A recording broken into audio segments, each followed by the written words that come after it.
Hello everyone, welcome to G Centric. और आपको लग रहा होगा कि सर माइक कैसे पकड़ा हुआ है आपने, और सिलेबस जो लिखा है वो एनालॉग इलेक्ट्रॉनिक्स का लिखा हुआ है, जो कि मैं नहीं पढ़ाता हूँ, जो आपने पढ़ चुके हैं या पढ़ रहे होंगे बृजकिशोर सर से।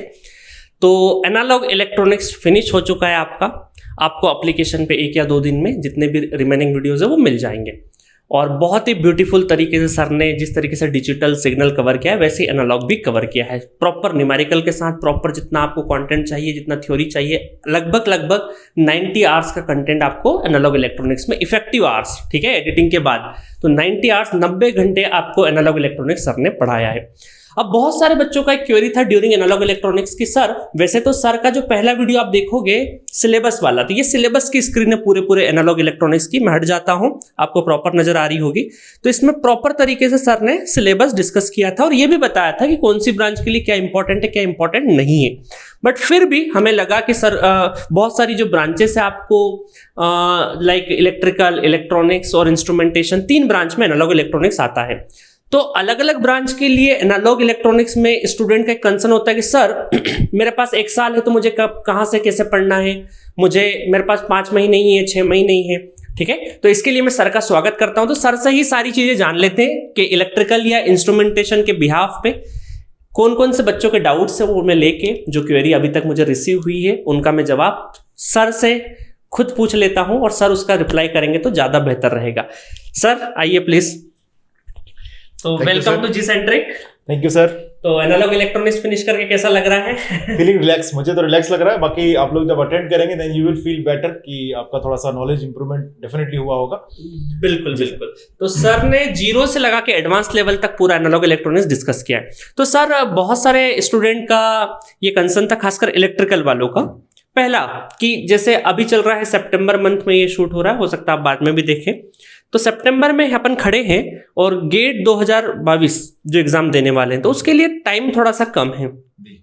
तो इलेक्ट्रिकल स्टूडेंट के साथ में क्या होता है ना, सिलेबस बहुत ज़्यादा है कि मशीन भी पढ़ना है, पावर सिस्टम भी पढ़ना है, पावर इलेक्ट्रॉनिक्स भी पढ़ना है, तो थोड़े हैवी सब्जेक्ट हो जाते हैं। तो बहुत सारी बार स्टूडेंट एनालॉग इलेक्ट्रॉनिक्स को पूरा कवरेज नहीं करते, कई बार सब्जेक्ट छोड़ के चले जाते हैं। तो सबसे पहले ये बताइए कि किसी स्टूडेंट के पास अगर 6 महीने का टाइम हो, 5 से 6 महीने का टाइम है एनालॉग इलेक्ट्रॉनिक्स में, तो उससे सबसे पहले कौन से टॉपिक पढ़ने चाहिए? अच्छा, इस नेक्स्ट स्लाइड पे सर ये जो सिलेबस लिखा है इसके अकॉर्डिंग हम लोगों ने अलग तरीके से आपको एप्लीकेशन पे पढ़ाया। इस तरह के फोल्डर बने होंगे, बिल्कुल। आप थोड़ा सा फोल्डर अगर नजर आ रहा होगा तो स्क्रीन को सर इस साइड में लेके आ जाइए। हम थोड़ा सा ये आपको मिडिल में स्क्रीन लेके आ जाते हैं, आप आ जाइए। हाँ, तो सर इसमें बताइए कि इलेक्ट्रिकल वालों के पास अगर 6 महीने है ना, 6 महीने है, तो कौन सा टॉपिक पहले पढ़ने चाहिए सर?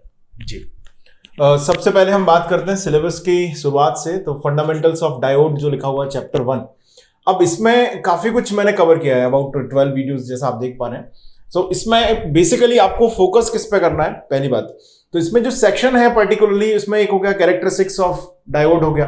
तो वो ऑफिशियली तो उसको वर्ड को अब यूज नहीं किया है, ऑनवर्ड्स जो गेट 21 के आगे आप सिलेबस देखते हैं, उससे पहले characteristics of diode double E branch में यूज किया गया था वर्ड।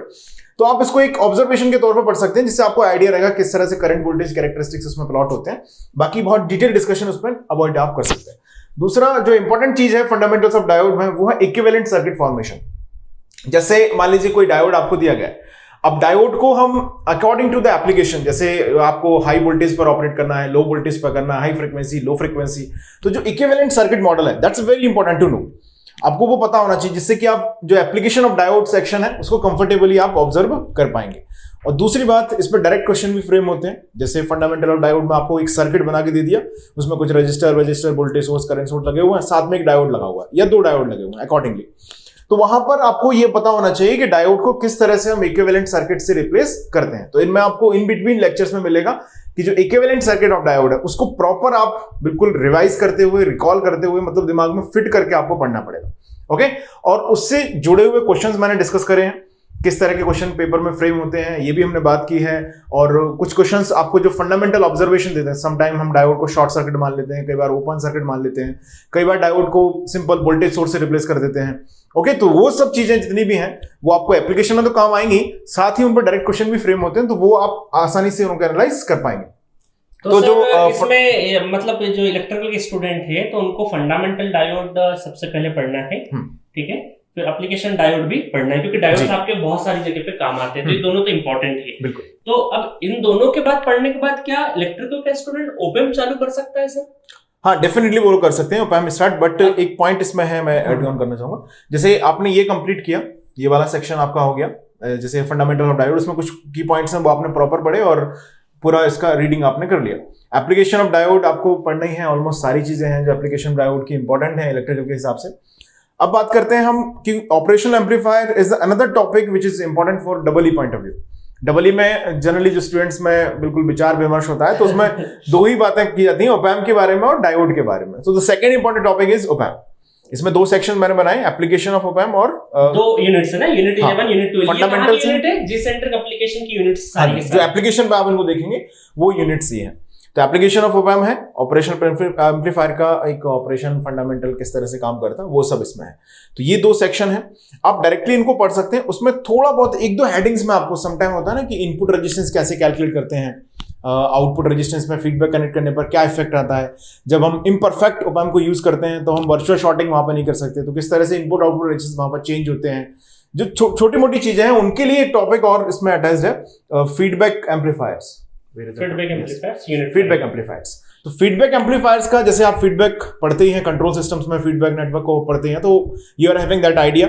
तो वहां से अगर आपको थोड़ा बहुत फीडबैक शब्द के बारे में जानकारी है, तो एक टॉपिक इसमें पढ़ते हैं हम लोग, series voltage series feedback, current series, current shunt feedback, इन सब के बारे में थोड़ा बहुत आप नॉलेज एक बार ले लें, देन वो जो सेक्शन में बता रहा हूँ थोड़ा बहुत इनपुट आउटपुट रेजिस्टेंस वाला पार्ट है, वहां पर आपको दिक्कत आपको नहीं आएगी। अदरवाइज आप बिल्कुल डायरेक्टली आप स्विच कर सकते हैं after the discussion of diode two the ओपैम।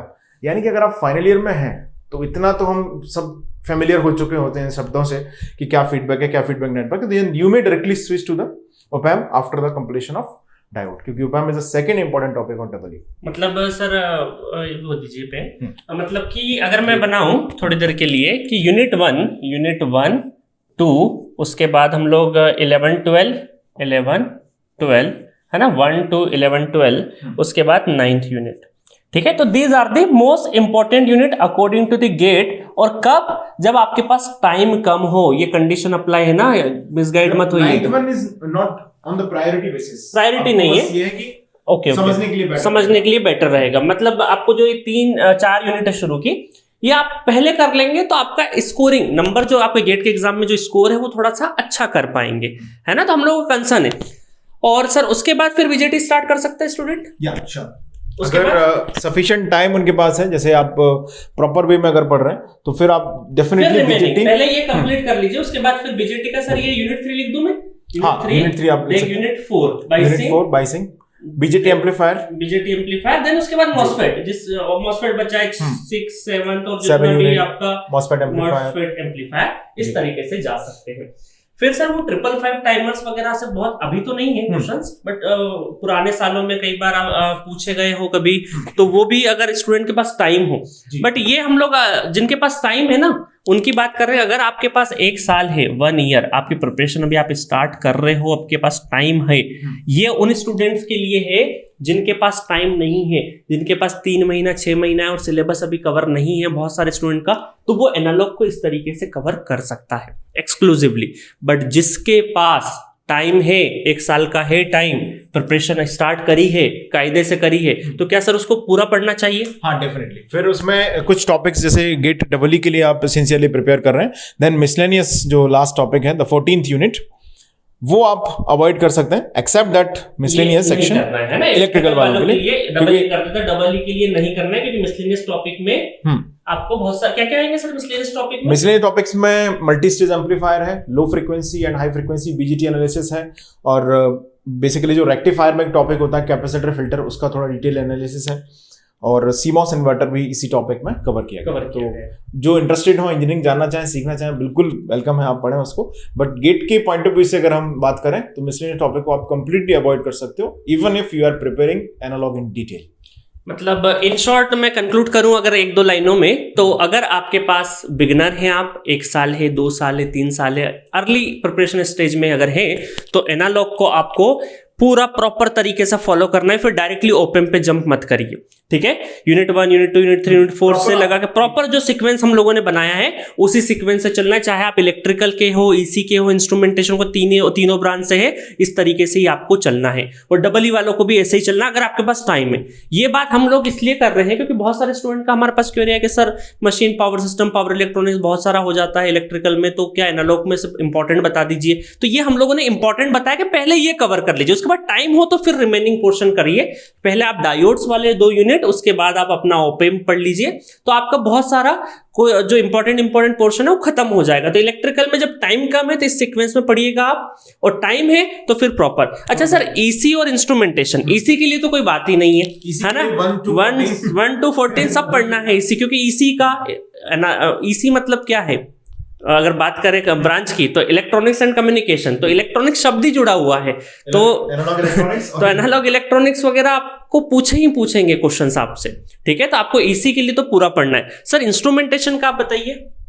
Instrumentation का एनालॉग सिलेबस अगर हम देखते हैं तो जो topic important point of view से अगर मैं बात करता हूं for the next 5 to 6 month में अगर आपको प्रिपेयर करना है तो वही जो डबल ई का तरीका है, डायोड, इंस्ट्रूमेंटेशन वाले भी जा सकते हैं, बिल्कुल ये पढ़ सकते हैं। प्लस उनके में समटाइम बीजीटी बाइसिंग या वहां से मॉसफेट बाइसिंग से भी क्वेश्चन वो फ्रेम कर देते हैं। ये मैं बात कर रहा हूँ इंपॉर्टेंट सेक्शंस की। बाकी आईएन के लिए भी ऑलमोस्ट सिलेबस डबल ईसी के इक्विवेलेंट है, जितना ईसी वालों को पढ़ना है उतना ही मैं सजेस्ट करता हूँ आईएन को पढ़ना है। बट सर अगर मैं बोलूं कि जैसे इलेक्ट्रिकल सिलेबस ज्यादा है, इस वजह से हम लोगों ने ये बोला है, अदरवाइज सिलेबस ज्यादा नहीं होता तो उनको भी बोलते कि सीक्वेंस से पढ़ाई करिए, क्योंकि गेट में क्वेश्चन कहीं से भी आ सकता है, ठीक है। तो इंस्ट्रूमेंटेशन ब्रांच में सिलेबस ऐसा नहीं है कि बहुत ज्यादा है, हाँ मशीन, ईएमएफटी और ये सब ऐड हुआ है, बट इतना लार्ज वे में ऐड नहीं हुआ है कि मशीन चारों पढ़ना है आपको, सिंगल फेस ट्रांसफार्मर और 3 फेस इंडक्शन मशीन ही पढ़ना है, तो छोटा सिलेबस है। तो इंस्ट्रूमेंटेशन वाला स्टूडेंट अगर पूरा कवरेज करे तो अच्छा होगा, क्योंकि एनालॉग का वेटेज भी ठीक है वहां पे, ठीक है। तो इंस्ट्रूमेंटेशन वाले स्टूडेंट को इंस्ट्रूमेंटेशन को मतलब पूरा ही पढ़े तो ज्यादा बेहतर है, पूरा तरीके से पढ़े तो ज्यादा बेहतर है ना, क्योंकि उनके पास सिलेबस कम है। इलेक्ट्रिकल वालों के पास सिलेबस का थोड़ा लोड है, इस वजह से थोड़ा शॉर्टकट हमने बता दिया है। तो सर बहुत बहुत थैंक यू आपको कि जी सेंटर के प्लेटफॉर्म पे आपने बहुत अच्छी तरीके से, चाहे डिजिटल हो, सिग्नल हो, एनालॉग इलेक्ट्रॉनिक्स हो, तीनों को सर ने बहुत तरीके से 0 लेवल से लगा के अपर लेवल तक और कनेक्ट किया है। पिछले लेक्चर में क्या पढ़ा, इस लेक्चर में, और सर का बहुत सारे स्टूडेंट का सर रिक्वेस्ट आया है, जो लोग सर को सब पढ़े हुए हैं तो प्लीज़ कमेंट बॉक्स में आप अपना कमेंट करके जरूर बताइएगा कैसा लगा आपको। और साथ में ये भी था कि सर की एक चीज़ अच्छी लगी स्टूडेंट को, जो मेरे पास फीडबैक आया कि सर आप नोट पॉइंट बड़े अच्छे बनवाते हो, जो इंपॉर्टेंट है, क्योंकि वो बहुत ज़्यादा, क्योंकि एक प्रॉपर नोट पॉइंट है कि यहाँ से आउटकम क्या निकला, ऑब्जर्वेशन क्या निकला, वो इंपॉर्टेंट पार्ट बहुत एग्जाम में हेल्पफुल रहता है। तो सर बहुत बहुत थैंक यू आपको। और आप ये एनालॉग इलेक्ट्रॉनिक्स जी सेंटर का एप्लीकेशन डाउनलोड करिए, वहां पर बहुत ही अफोर्डेबल प्राइस में अवेलेबल है, उसको कर सकते हैं। Okay, thank you.